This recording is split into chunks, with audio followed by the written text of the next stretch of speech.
Marites, naubos lahat yung pera ko. Grabe, dito agad napunta lahat. Wala na tuloy akong pera. Kakainin ko na lang to para hindi masasayang yung binili ko kay Aling Marites. Mirian! Mirian! Ha? Bete! Kanina ka pa ba dyan? Grabe, ang dami-dami mong pagkain. Inubos mo lahat yung pagkain doon na binta ni Aling Marites, ah. Nakita kita.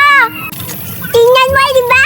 Madami kong binili kay Aling Marites. Nakita mo pala ako doon. Alam mo kasi, binigyan ako ni Mami ng 1,000. Kaya binili ko rito. Ubus lahat yung pera ko eh. Oo nga, Mirian eh. Ang laki ng pera mo. Pero bakit ganyan lang kaliit yung nabili mong pagkain eh? 1,000